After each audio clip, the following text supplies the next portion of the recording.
الحمدللہ رب العالمین،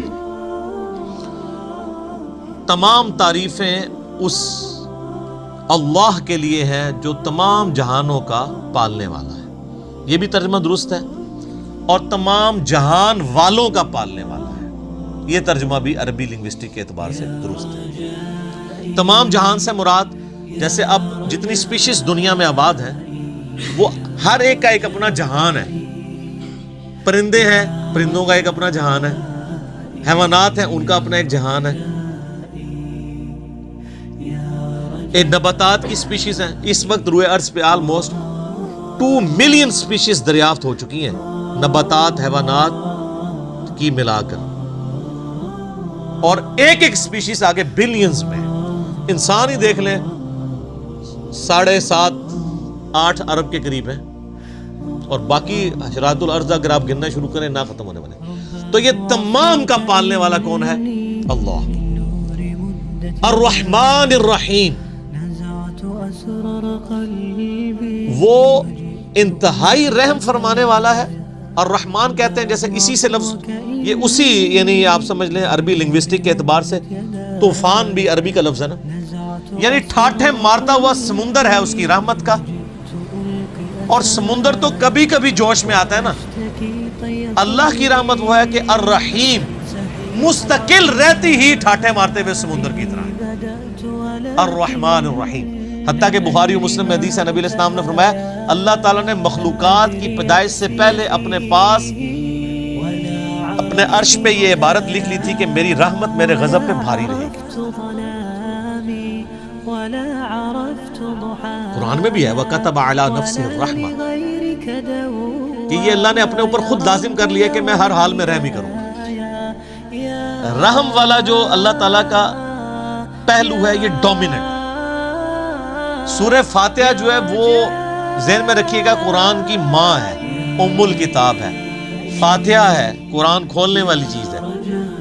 تو اس میں جو جو چیز آ رہی ہے نا اس کی جڑ پڑ رہی ہے نا، وہ پورا قرآن اسی جڑ سے پھر اگنے والا وہ بڑا تناور درخت ہے۔ ہر چیز کی جڑ سورہ فاتحہ میں۔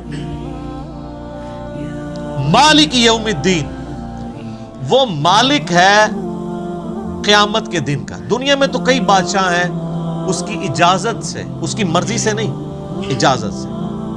اجازت یہ ہے کہ کھلی چھٹی ہے، مرضی نہیں ہے کہ وہ غلط کام کرے، وہ بس اللہ نے 2 راہیں دکھا دی ہیں، انا ہدیناہ السبیل اما شاکرا و اما کفورا۔ ہدایت کا راستہ واضح کر دیا، چاہے تو شکر گزاری کی روش اختیار کرو، خواہ نہ شکر کی۔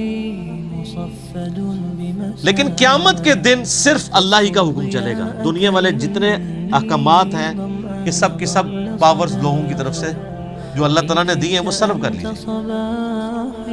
لمن الملک اليوم للہ الواحد القہار، آج کس کی بادشاہت ہے؟ اس قہار کی جو سب پہ چھایا ہوا ہے۔ قہار کہتے ہیں سب پہ چھانے والا، تو قیامت کے دن کا مالک ہے۔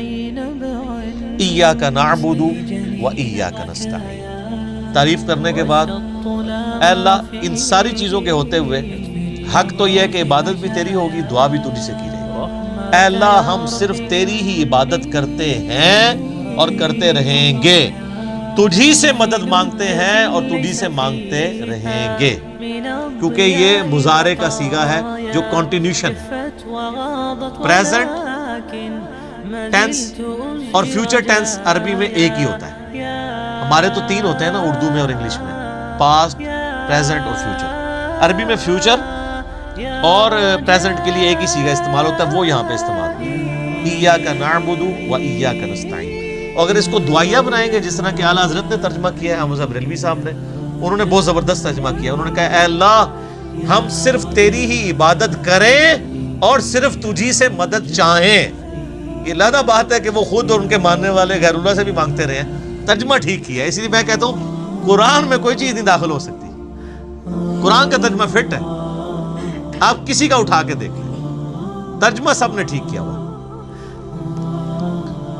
اچھا عبادت میں تو دعا بھی شامل ہے، جامعہ ترمذی میں حدیث ہے، سنن نسائی میں حدیث ہے، ابن ماجہ میں الدعاء هو العبادہ، دعا عبادت ہے۔ تو جب دعا عبادت ہے تو ایاک نعبد میں دعا شامل تھی، یہ پھر ایاک نستعین کیوں آیا؟ اس لیے کہ سب سے سینسٹیو ایشو ہی دعا کا ہے۔ غیر اللہ کو مدد کے لیے پکارنے کا، تو اللہ تعالیٰ نے اس کو اسپیسیفکلی بیان کیا، اس کے باوجود امت کی اکثریت غیر اللہ سے مدد مانگ رہی ہے۔ ایک تو ہے ظاہری اسباب، وہ تو آپ مانگیں، تو قرآن میں حکم ہے وَتَعَاوَنُوا عَلَى الْبِرِّ وَالتَّقْوَى وَلَا تَعَاوَنُوا عَلَى الْإِثْمِ وَالْعُدْوَانِ، یہ تو بالکل ٹھیک ہے۔ وہ کہتے ہیں حضرت عیسیٰ علیہ السلام نے کہا تھا من انصاری اللہ، کون ہے جو اللہ کے لیے میرا مشکل کشا بنے؟ وہ تو ظاہری اسباب میں، ہمارے نبی علیہ السلام کے بھی صحابہ آپ کے جو ساتھی تھے وہ آپ کے اسباب میں آپ کے مشکل کشا تھے، لیکن وہ والا مشکل کشا نہیں کہ جو آپ وہ سمجھ رہے ہیں، ورنہ اگر نبی کا مشکل کشا صحابہ اکرام تھے تو پھر تو ان کا مرتبہ اوپر ہو گیا۔ تو وہ صرف صحابہ مشکل کشا نہیں تھے، وہ یہودی جس نے نبی علیہ السلام کی زیرہ گروی رکھ کے آپ کو کچھ دیا تھا وہ بھی مشکل کشا ہے، اور سب سے بڑا مشکل کشا سورج ہے۔ سورج اگر ختم ہو جائے تو زمین پہ نہ نباتات اپنا اگ سکتی ہیں، نہ حیوانات ان نباتات کو کھائیں گے، سب کچھ ختم ہو جائے گا۔ دنیا میں ہواؤں کا چلنا، موسموں کا بدلنا، یہ سب کچھ سورج کی وجہ سے ہے۔ تو کوئی کہتا ہے المدد یا سورج، کسی کے ذہن میں یہ وہم بھی آتا ہے کہ سورج مشکل کشا ہے، حالانکہ آپ کے بزرگ تو کچھ بھی نہیں کر سکتے جو کچھ سورج کر رہا ہے، اور سورج کو موت بھی نہیں ہے، یہ آپ کے بابے مر چکے ہیں۔ تو کہیں نا المدد یا سورج، کہیں کہ نہیں جی سورج کا کیا کمال ہے، وہ تو اللہ نے اس کی ڈیوٹی لگائی ہوئی ہے، تو ہم اس کو کیوں پکارے، ہم اللہ کو کیوں نہ پکارے؟ تو بابوں کی بھی اگر ڈیوٹی لگی ہوئی ہے تو بابوں کو نہ پکارو، ویسے ڈیوٹی کو نہیں لگی ہوئی، اگر لگی بھی ہو for the sake of argument, تمہاری جعلی جو دلائل ہیں اس پہ ایگری کرتے ہوئے، پھر بھی ان کو نہیں آپ پکارو، شرک ہو جائے گا اور ناقابل معافی جرم ہو۔ اہدنا الصراط المستقیم، اے اللہ ہمیں چلا سیدھے راستے پر، یہاں بھی دھوکے دیتے، اور یہ سارے بزرگ ٹھیک ہیں، سارے ہی راستے ٹھیک ہیں، وہ قرآن میں تو راستے آئے کہ ہی نہیں ہیں، قرآن میں گمراہی جمع کے سیغے سے آئی ہے، ہدایت ہمیشہ سنگولر کے سیغے سے، ظلمات آیا گمراہی کے لیے، نور آیا انوار نہیں آیا، تو قرآن کا ترجمہ ہی غلط کر رہے ہو۔ اہدنا الصراط المستقیم، اے اللہ ہمیں چلا سیدھے راستے پر، صراط الذین انعمت علیہم، راستہ ان لوگوں کا، راستے نہیں، وہ کہتے ہیں چاروں ہی حق پہ ہیں، پانچوں ہی حق پہ ہیں، سارے ہی ٹھیک ہیں، راستہ ان لوگوں کا انعمت علیہم جن پر تیرا انعام ہوا۔ اور یہ آیت پڑھ کے اپنے بابوں کے نام لینے شروع کر دیتے ہیں، یہ بابے تو جمع بھی نہیں سن اس ٹائم جدو آیت نازل ہوئی ہے، اور پھر یہ بابے بھی مختلف ہیں، بریلویوں کے انعمت علیہم جو ہیں وہ مغضوبی علیہم ہیں دیوبندیوں کے، اور دیوبندیوں کے انعمت علیہم جو ہیں بریلویوں کے مغضوبی علیہم ہیں، اور وہ ضالین بھی ہیں، تو بابوں کی کون سی آپ ہمیں ڈوز لگا رہے ہیں؟ کوئی بابے کا امن نہیں ہے۔ انعمت علیہم کون ہے؟ وہ سر سورہ النساء کی آیت نمبر 69 میں ہے، من النبیین والصدیقین والشہداء والصالحین، نبی ہیں، صدیقین ہیں، شہداء ہیں، صالحین ہیں، لیکن صالحین کون؟ ڈیفینیٹ تو صرف صحابہ اور اہل بیت ہے، اس کے بعد صرف ہماری اسیسمنٹس، اللہ کو پتہ ہے کیونکہ وہی کا معاملہ۔ تو راستہ، اور وہ راستہ کس کا؟ اچھا راستہ اللہ کی طرف سے کسے عطا ہوتا ہے؟ بابے کو یا پیغمبر کو؟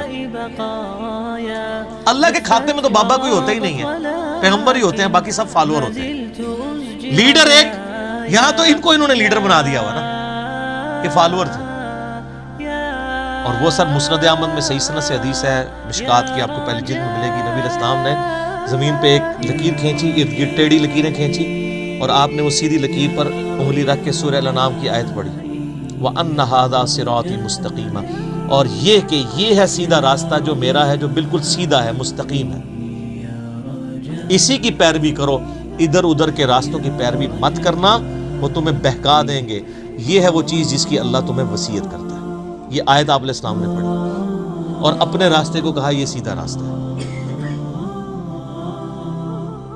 سیدھا راستہ نبی علیہ السلام کا ہے، انعام یافتہ لوگوں کا راستہ نہیں ہے سیدھا، وہ تو بیچارے خود راستے پہ چل رہے ہیں، یہ کہتے ہیں ان کے پیچھے چلے، نہیں نہیں نہیں نہیں، ان کے پیچھے نہیں، اس راستے پہ چلنا ہے جس راستے پہ وہ چل رہے ہیں، ان کے پیچھے نہیں چلنا، نبی علیہ السلام کے پیچھے چلنا ہے، کیونکہ وہ تو پھر آپ خود ہی میں سناتے ہیں، شیخ عبد القادر جیلانی کے پاس شیطان آیا، اس نے کہا عبد القادر تیری ساری نمازیں معاف ہیں جی، تو کہنا جی عبد القادر جیلانی نے لا حول ولا قوت الا باللہ پڑھا اور کہا تو شیطان ہے، تو اس نے جاتے جاتے پھر وار کیا، اس نے کہا تجھے تیرے علم نے بچا لیا. تو کہا نہیں مجھے اللہ کے فضل نے بچایا. تو کہتے ہیں وہ ایک نورانی شکل میں آیا تھا تو وہ کہنے لگا میں تیرا رب ہوں. اور پھر اس نے کہا کہ تیرے اس مقام پہ پہنچے ہوئے 70 غوث میں نے ورگلا دیے. تو ہم کہتے ہیں غوث تو آپ کہتے ہیں سب سے بڑا اونچا مرتبہ ہوتا ہے, وہ 70 غوث جس شیطان نے ورگلا دیے اس کو کیوں نہیں پیر مانتے؟ اور وہ جو 70 غوثوں کے ماننے والے لاکھوں مرید تھے وہ تو کہہ رہے تھے ہمارے بزرگ ہمیں بخشوائیں گے. وہ بزرگ تو خود اللہ کے فضل سے دوزخ پہنچے ہوئے ہیں, وہ شیطان نے ورگلا دیا. تو تسی کتنے جاؤ گے؟ تو سر پیروں نو پھڑو جنہوں اللہ نے تہاڈا پیر بنایا. ما ضل صاحبکم وما غوا, تمہارے نبی نہ کبھی بہکے ہیں نہ کبھی بے راہ چلے ہیں, اس کو پیر مانو. سناتے خود ہیں اور انجینئرنگ پھر جب ہم کرتے ہیں ان کو سمجھ آتی ہے ہمارے ساتھ ہو کیا گیا. اس کو اللہ غوثوں کا تو اعتبار ہی کوئی نہیں, 70 غوث جو رگڑے گئے نے, باقی کا کیا اعتبار ہے؟ تو نبی علیہ السلام کو اپنا امام مانے.